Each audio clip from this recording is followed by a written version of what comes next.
This is Blessing Salami introducing Woman at the Well. Welcome to the Woman at the Well, a place of hope and healing. Hello everyone, I greet you according to your time. Is your girl again, Blessing Salami. Well, talking about mental health, but this afternoon I will be talking about a very sensitive topic. It gets me really emotional.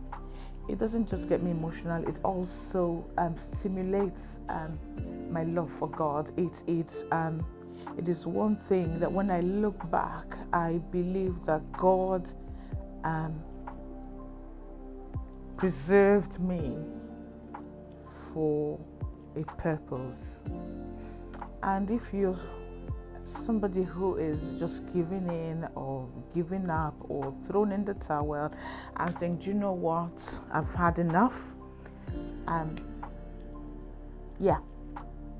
this particular episode is for you.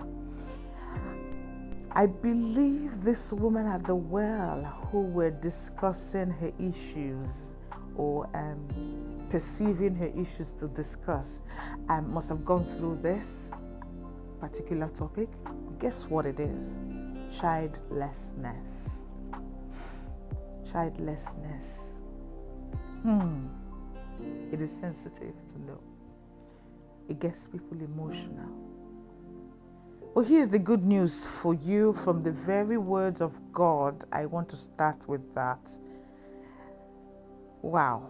It is in the book of Exodus, chapter 23, verse 26.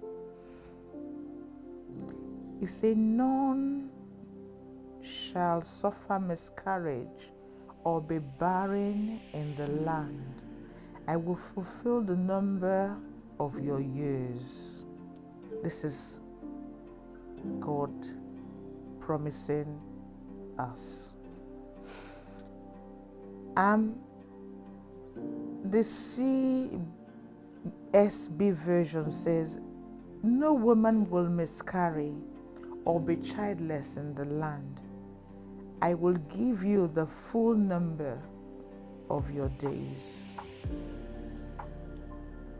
Another version, CEB, it says, no woman will miscarry or be infertile in the land. I will give you the full number of your days. Now, I want to take us to something.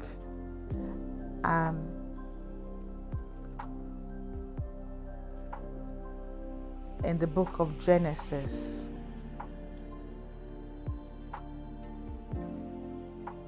Genesis chapter 1 verse 28. It said, God blessed them and said to them, be fruitful and increase in number, fill the earth and subdue it, rule over the fish in the sea and the birds in the sky, and over every living creature that moves on the ground.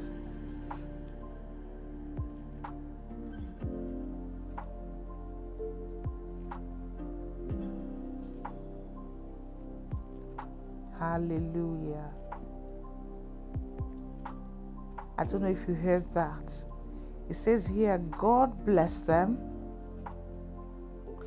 And the first thing after his blessing, he said to them, be fruitful and increase in number. Then he gave them dominion. I'm a dominion child, by the way. Yes. If you're from Dominion City, I'm a dominion child, but that's not where I'm going. I'm talking about fruitfulness. I'm talking about childlessness. Wow. And then people say, oh, don't talk. Is everything you do? Yes, as women, we sit down and we talk about everything. So sit down, get your chair, get your cup of tea, get your popcorn, whatever you want to get that keeps you relaxed. Please sit down. This is going to be a very interesting one because it disturbed me so badly. And you're powerless, really. you were powerless. That woman at the well didn't have any record of her children or a child at all. I want to believe if it's an African culture, you might be driven off your home. You might be ostracized. Your husband might just get up one morning and say, right, let me use Nigerian language. Madam, I beg, pack your thing, come go. I know if you marry my fellow man. You could hear things like, I think I've had enough. I don't think I want to wait anymore. Don't get me wrong, there are people who, couples can get up and say, you know what, this childbearing of a thing, parenting of a thing is not for us, it's not for me. I don't think we can do it. Let's just lead our lives and be happy. People do make those choices. But I mean couples who have decided that, marriage, then children. And there are people who are called, it's not a good name, womb watchers. As soon as you get married, the next 3 months, in fact, why still getting married? The first 10 or 6 months, in 10 months time, we'll be coming here for child dedication. Those are the kind of prayers you hear. So it is expected of us, and this is God saying, He said He blessed them and He said, be fruitful, multiply, and fill the earth. It's a mandate, it's a blessing to go into marriage and bear children. One reason why I got into marriage early, apart from adversity and trauma and using it as an as an exit route to leave my father's house, was to have babies as early as possible, and we can all grow up together. And then because my mother especially, she doesn't know her age. She believes she's younger than her current age on paper. But what I'm trying to say is, if my mother sat down here, my biological mother, supposed biological mother, sat down here with me, you will think that I was either older than her or we were siblings. So I admired that a lot, and I thought, okay, this could be the way out. But hey, I got into it with that expectation, and I was called. As soon as I got in to marriage, the next month I miscarried.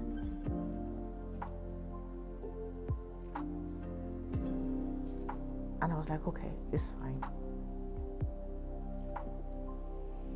It's just early. And then 5 months into the marriage, I felt pregnant again. And I miscarried again.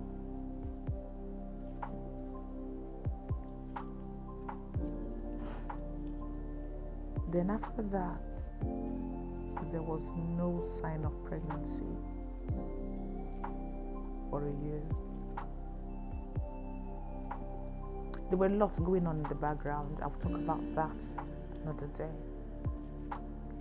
But what happened is that 1 year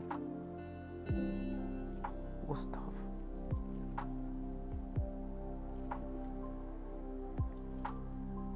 I began to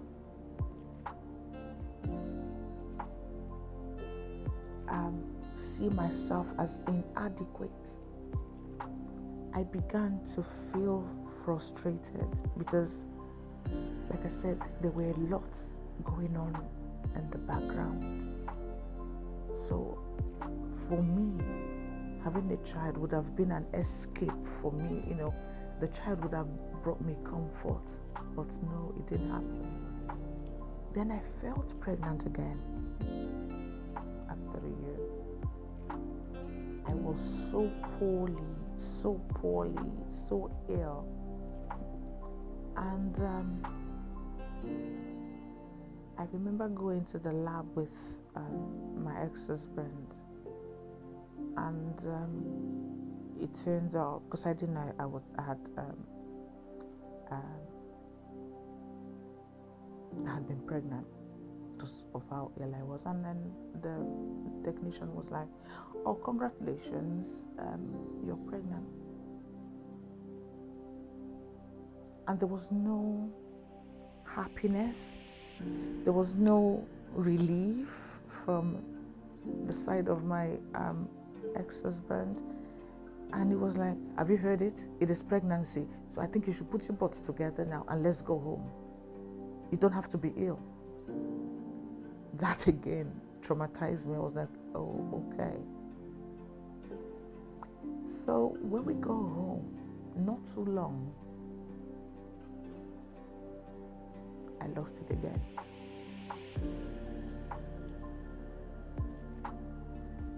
Then I knew there was trouble.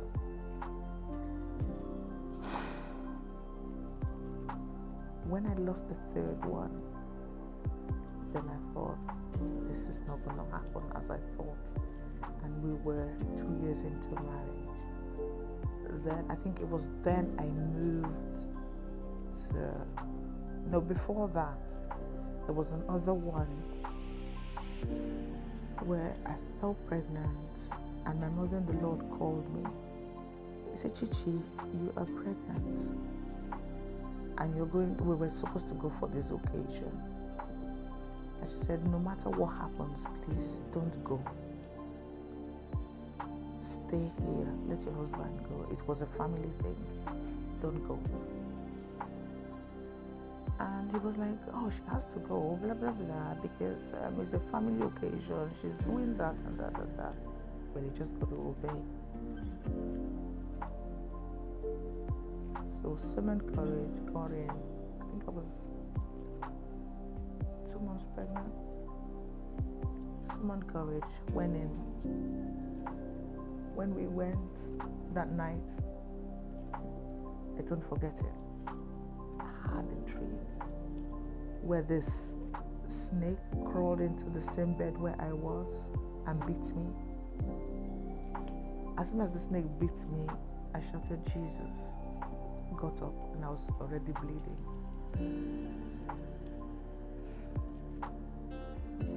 That was when I began to realize the pattern. When I started bleeding, it was the day of the ceremony. We actually went to the village for. So I just managed it, and we told few people about it, and they were like, "You'll be fine, just take it easy," and da da da. But by the time we got back to Port Harcourt and going to the hospital, they couldn't find that pregnancy. It was gone. So that was the fourth one. Now, as at this time, I had become a young Christian and a women's leader in church. And then what used to happen is, if you're aware, people in Christendom, not just Christendom, in a fellowship where it was more about women, there are different issues women come through, and childlessness was one big one. And believe it or leave it, women used to come and we'll pray together, and they will conceive, and the pregnancy will be sustained by the power of God. And then you hear people give, when they come for their testimonial, they'll go, "Oh, if not for Sister Blessing, the prayers." And there will be people who are waiting as well as myself, and they'll be like, "Sister Chichi, just help us pray. This is what we're expecting." And I will just say words, and God will just honor those words, and these women will just conceive, and by the hand of God, things were just moving. But I couldn't pray myself out. I couldn't. I've had 4. And I will also have the vision of people who were waiting, and And God will give them. And I'll just call them and say, do you know what? God has answered your prayer.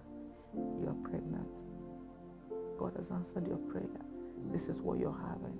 And it was just happening left, right, center. And I remember my sister-in-law then. She was also waiting, and I said to her, you're pregnant. She goes, no. She said, I'm not pregnant. I said, well, the truth is, I've seen it. I told her brother, I said, she's pregnant. He goes, no, she's not. 9 months later, she had the baby. So she hid it from me for whatever reason. And the truth is, that broke me. Why did it break me? I felt like, what does she mean? These were my thoughts. When she announced it. Was she trying to call God a liar? Was it because I was losing my own children? There was something she attached. Nigerians will call it winch. Was I? No, in fact, I cried so much about it that I couldn't say congratulations to her. It broke me. I was really hurt by that action. And anyway, cut the long story short, I came back to the UK and came back, and not too long, my ex-husband, I sent the spouse visa and what have you, came by the spouse visa, and we carried on. And all together, I've taken, I'll lose it, I'll take in, I'll lose it. On paper, I had 9 miscarriages. On paper, the ones counted, the one we knew about, the one that you could say, okay, this was established, and then you couldn't find anything in the end. And the one, I was in college then. I didn't know.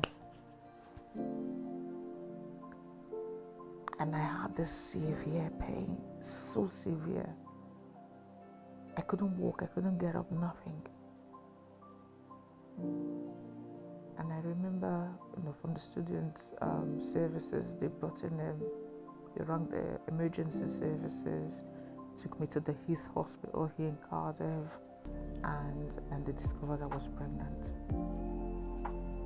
Pregnancy. I'm like, I just want to go to college then. Just wanted to go back to school.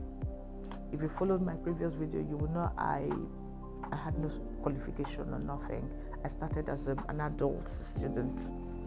So that was when I made up my mind to go back to school. Pregnancy, okay. This was after the 7th or the 8th one. Then when they went for scan, the worst information happened. Congratulations, blessing, you're pregnant. Okay, let's have a scan and see what's going on so we can start on time to intervene with this pregnancy. Ladies and gentlemen, after the scan, the baby wasn't in the womb. Ectopic pregnancy.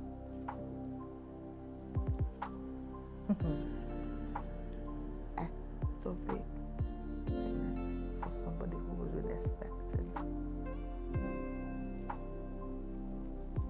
And you know the worst thing?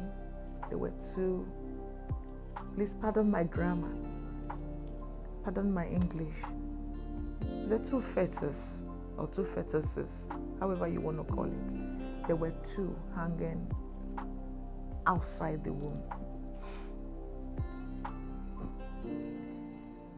And they told me, they said, this can't be done. They can't grow in you because you will die.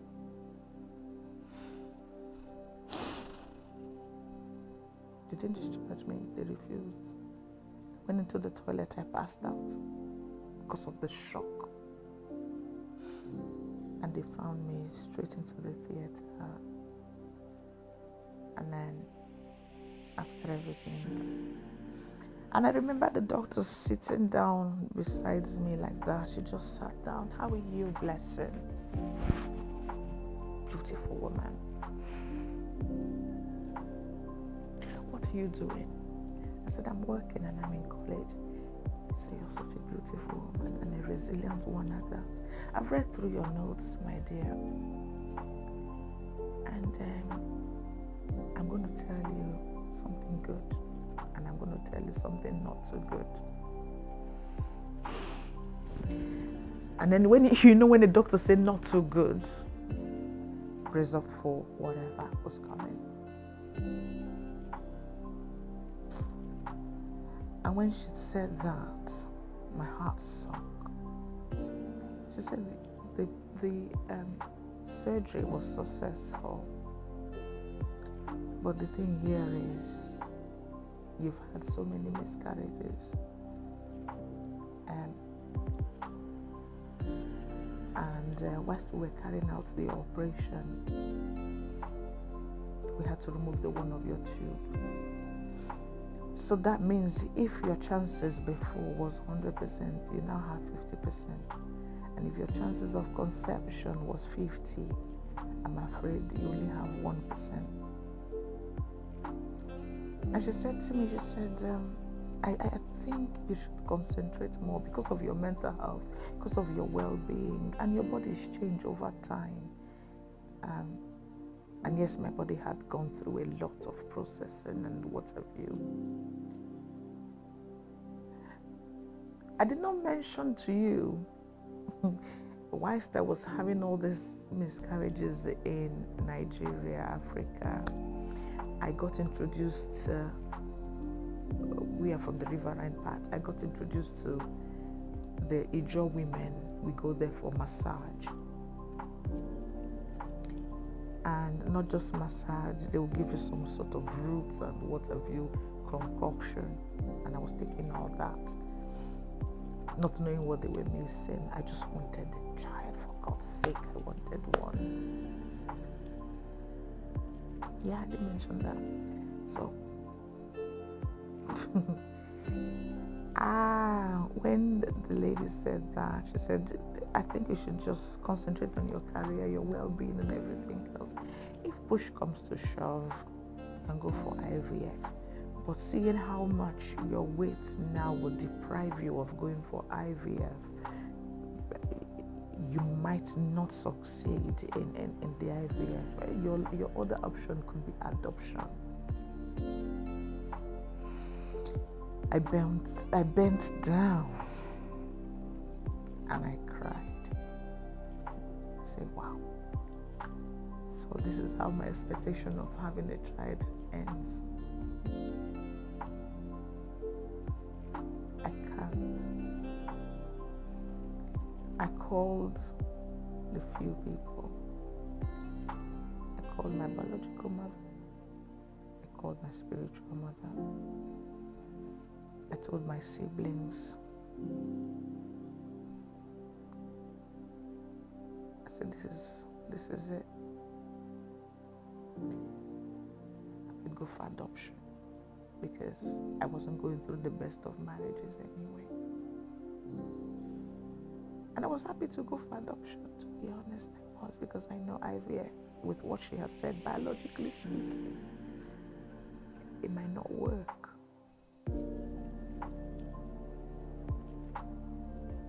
And my mother said something. She said, barrenness doesn't run in our family. So don't worry, you'll be fine. And my spiritual mother, it was like they planned it. She said to me, Jimmy, I refused this doctor's report, you know why? Because Mommy Stella, I'm not barren, and none of my daughters will.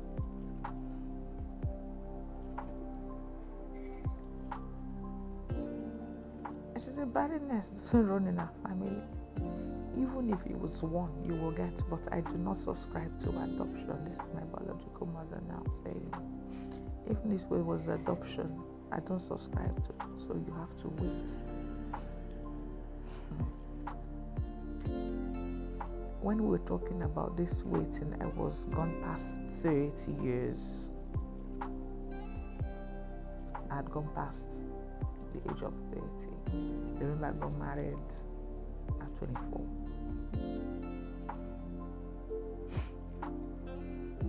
So when she said that, it was like all hands on deck. All the prayer warriors, all the women I've prayed for, people who knew how to sow seed, the ones who knew how to pray. Oh my God, it was tough. Because like I said, I wasn't in a good marriage for the start. And I linked the violence and the abuse to, my inability to have children. I did link it. That was my excuse. I also linked it to, at some point I lost myself. I lost the pride I had as a woman. I remember crying at the middle of the night, and I'll say, do you know what? If you need to go get yourself a wife, you can do that. If that will help the situation.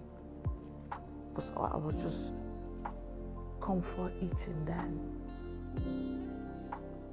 Very unhappy. Very sad. Felt so frustrated, helpless, and so inadequate. And that was it. 3 years on, nothing.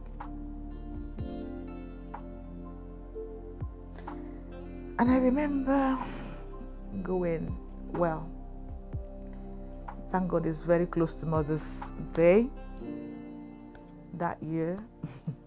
I remember going for a Mother's Sunday, and I was asked to preach, and I said, no, I won't.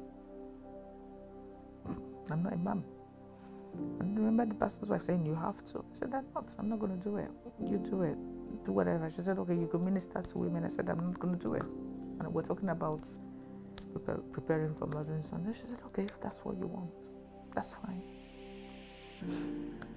And they chose somebody else, and they did what they had to do, and they started giving gifts to every woman there, mothers and daughters exchanging gifts to mothers and pastors' wives, and you know what Mother's Sunday is like.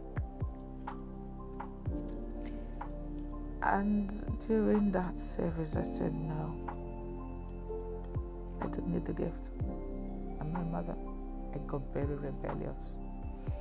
I was so hungry. And I remember this pastor. He was a guest pastor then. He said, Mr. Blessing, I want to pray with you. I said, okay. He said, every barren woman, please come out. We'll be praying with you. So I stood there. And people were like, go. I said, I'm not barren. I'm not. I said, but you know, they tried to say, yeah, I'm childless, but I'm not barren.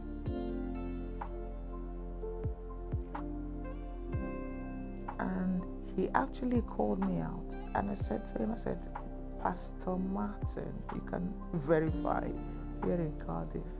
I said, Pastor Martin, I refuse to accept that I'm barren, because my mother said barrenness doesn't run in our family. And I know you're a pastor, and this is what the Bible says, that nobody, no woman will be barren in the land. And he looked at me and said, wow, you got so much faith. I said, yeah. He said, may the Lord answer you according to your faith. I said, thank you. So it were that we got home.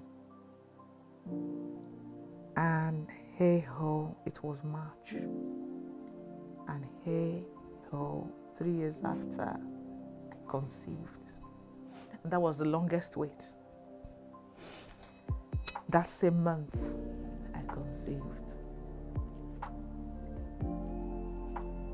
And to be honest, I wasn't happy. I was more of scared. I was more anxious, scared, frightened than as opposed to being happy for somebody who was expecting something. Because what happened with all the pregnancies, the pattern was by 10 weeks, I would miscarry. So when it got to 10 weeks, oh my God, my anxiety got so bad that I was literally sitting down. I just wouldn't lay down in my bed. I couldn't lie down in my bed. I was waiting to see what exactly came to eat up babies from me. I couldn't sleep. I couldn't. Then, 10 weeks gone, 11, 12. And then I went for my 12-week scan. And my heart was beating. I had siblings. I had support. If I start mentioning names of people who prayed, who stood in the gap, my God, people were praying. And on the 12-week scan, I just saw the sonographer smile and say, "Well done, blessed. Congratulations, the baby's still there."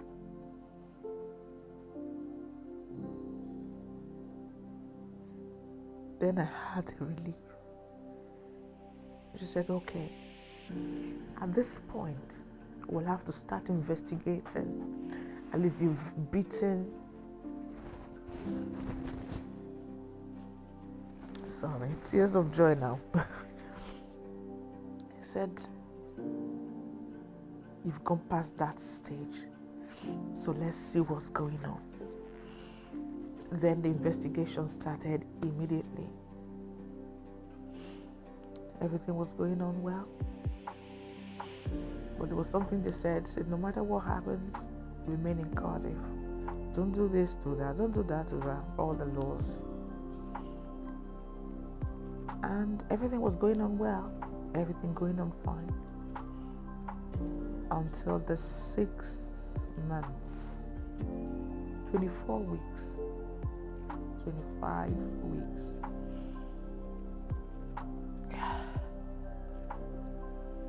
At 25 weeks time, like I said, I've always been into intercessory and the women ministry. I had this fallout, which I'll talk about in another topic altogether, with my ex-husband, and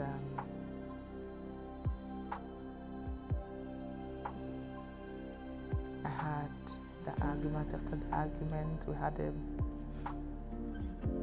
physical fight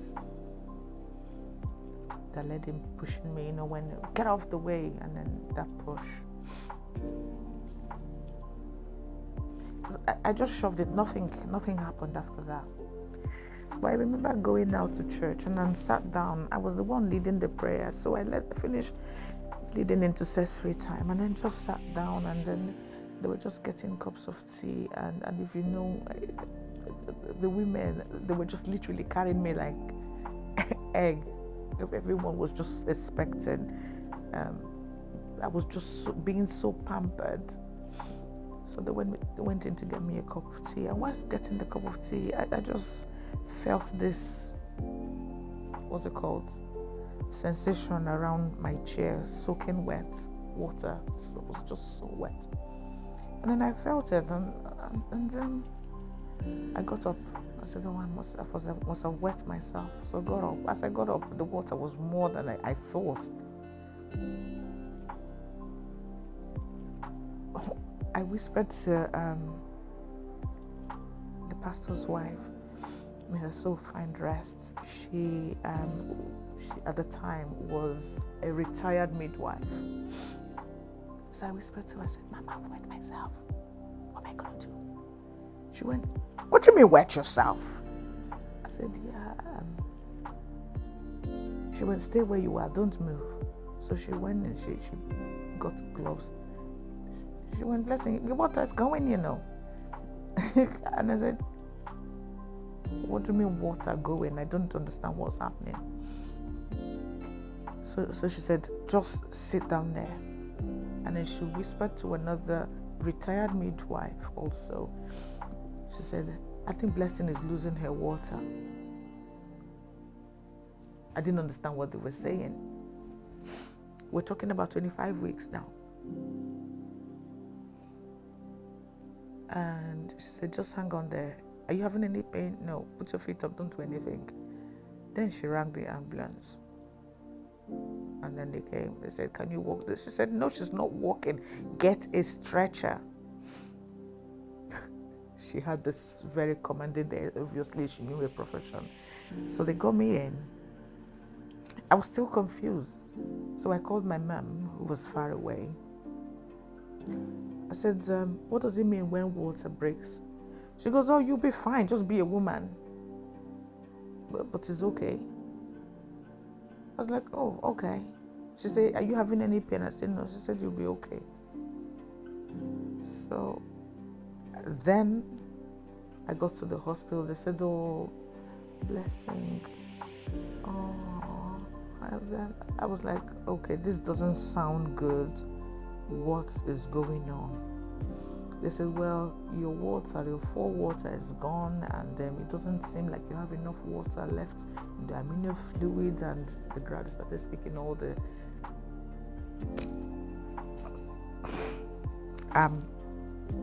biological jargons, and not just the jargons, then they confused me. What was actually going on? Everybody going back and forth.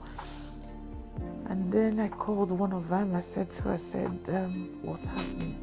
She said, we're still investigating, but it looks like you're going to have an early labor. I said, what do you mean? I said, yeah. Let's hope. How far gone you? I said, let's hope we can do what we can do to keep the baby safe. I started crying. I got upset.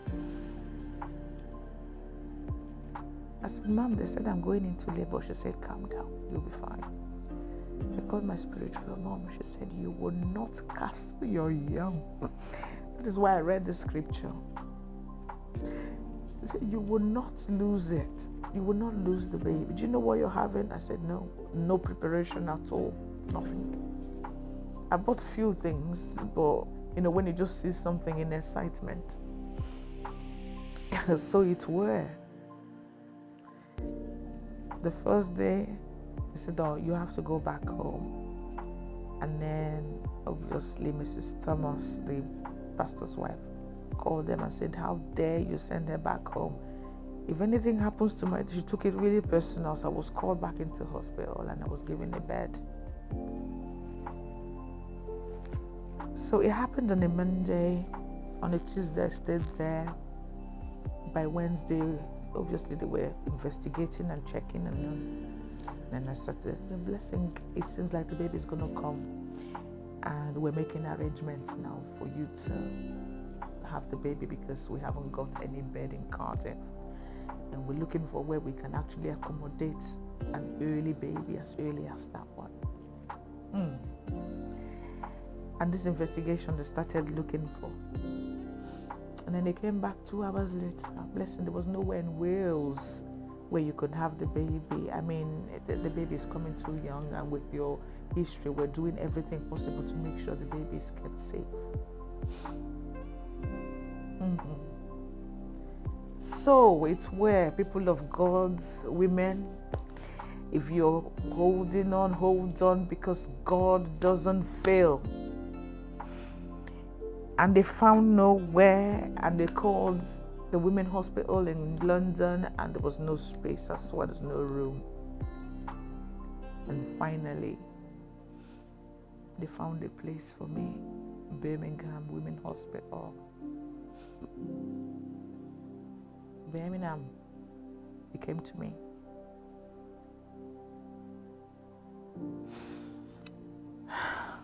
He said, well, you're going in an ambulance, blue light, whatever, because you're in labor already. You're not feeling any pain. I said, not.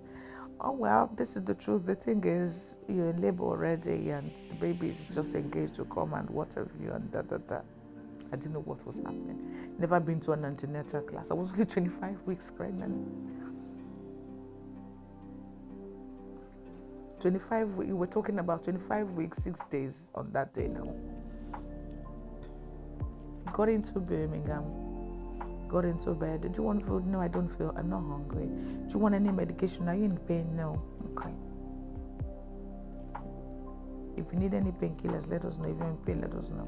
I didn't even, still no idea. I was still, in doubt, still in,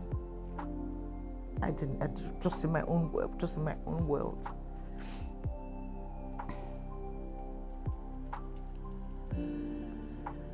And then it hits me by 9 o'clock. I started having some twitchy pain, and then there it was. Alone. Pain. And then they said, do you want painkillers? They offered everything. I said, no, I just want to see what's going on. I want to be alert to know exactly what's going on.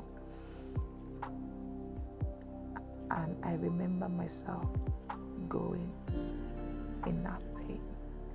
I say, God, please sustain me and sustain this child. That's all. In the midst of frustration, in the midst of pain, in the midst of doubts, in the midst of I was just so oblivious of what was going on. That's all I remember saying. And labor progressed, and I remember saying, oh, I want to use the toilet.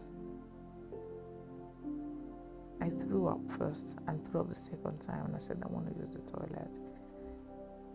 And mind you, because of my history, a consultant or two must have to be with me. I was consultant-led all through. So they got a consultant. She ordered them to bring me in with the midwives.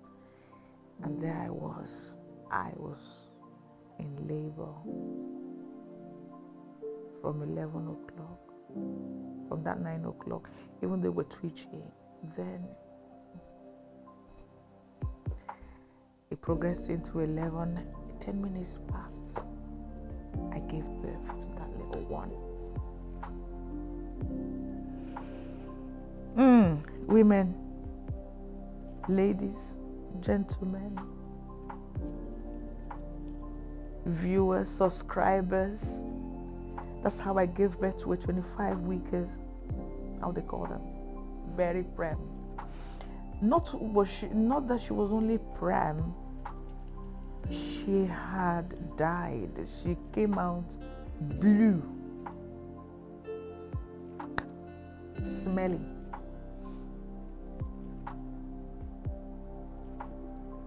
And they were like, how long have you been in labor? They said she just came at 9 o'clock and she's been in labor. So how many days have your water been? They said since Monday. No wonder the child has caught infection.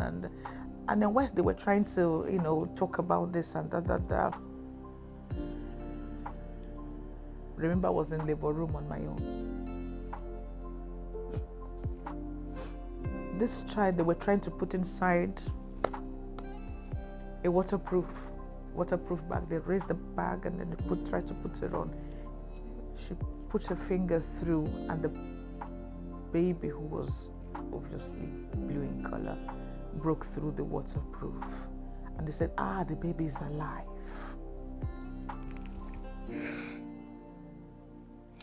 I got photos, but I will send that later when we're getting everything put together. I got notes as well. Birmingham Hospital, Women Hospital, it was their first anniversary that year. And that's how my daughter was born. And that's how she didn't die. And that's how they worked through her, a premature baby. God brought back to life and carried her through. That's how I became a mother of a teenager today. Yes. She's 13. She's as tall as me. And if I want to talk about the awesomeness of God, if I want to talk about how God has helped me in the past, if I want to convince you that there is God, if I want to convince you that you are not barren, if I want to convince you that the dead can come back alive, I'll show you my daughter. How God sustained a premature baby dead, brought back to life. Everything you can think of, sepsis, there was no name they didn't call. And in the end, God has taken place and his place.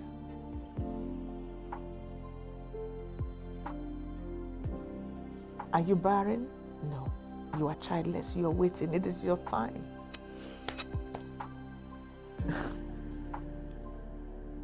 How it happened. And I remember when she told it, when she said, oh, she's alive, this type would survive. That was the words of, these were the words from the consultant. And they started making preparation, right? Get the, whatever the CPAP, the GPAP, whatever PAP they had. Get all the equipment, get the ventilators, get this, and that's how they put through. I want to also use this opportunity to thank the NHS.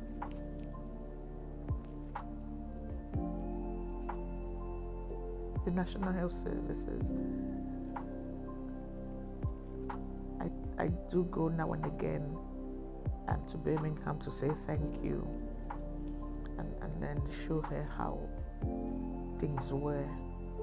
She could see all the little babies. And we also now and again go to, it's quite restricted because they don't like germs and they don't like extra bodies because of how little those babies are. But now and again they give us those opportunities to come. But thank you, NHS, the good work. Thank God, God is not dead. Yeah, that's how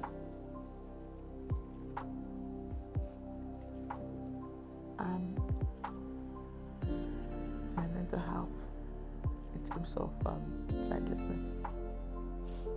That's my story. That's my story. I struggled with it. I was so inadequate. I was so frustrated. But I broke through by the help of God.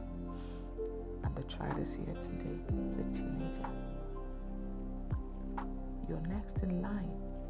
Don't give up hope.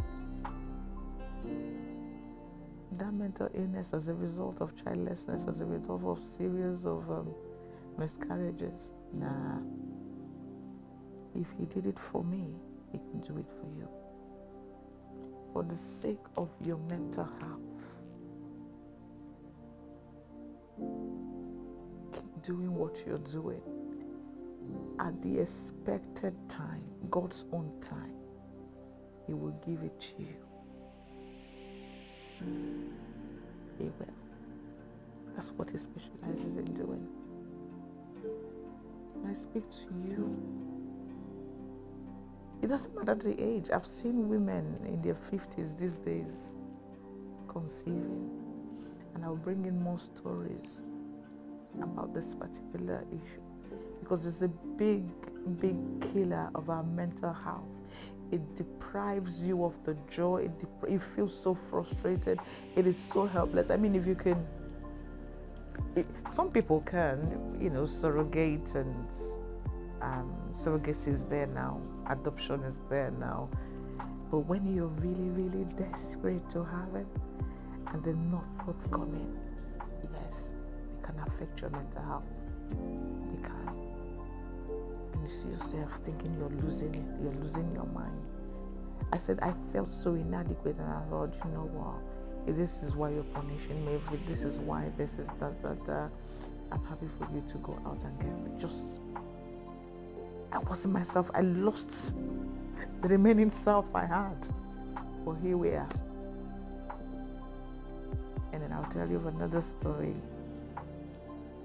related to giving birth and how I gave birth to the second one in my next video.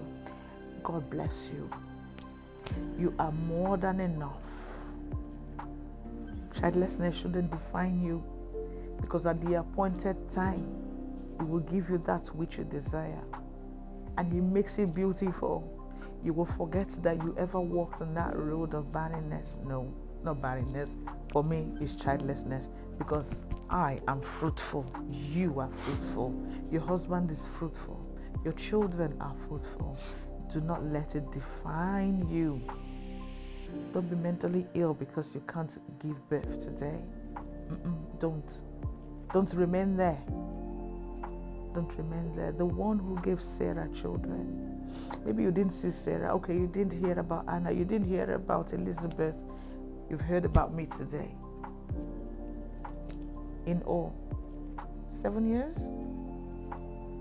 Yeah. 7 years of waiting. 7 years of called childless.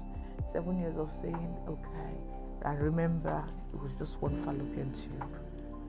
God bless you. Keep holding on. Keep praying. Oh, keep praying. Keep praying. Keep holding on. Keep believing. Keep trusting God.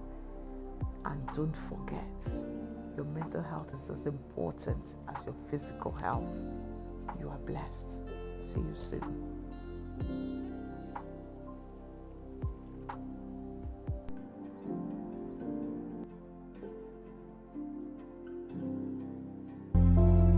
The Woman at the Well, sharing your story and glory with Blessing Salami.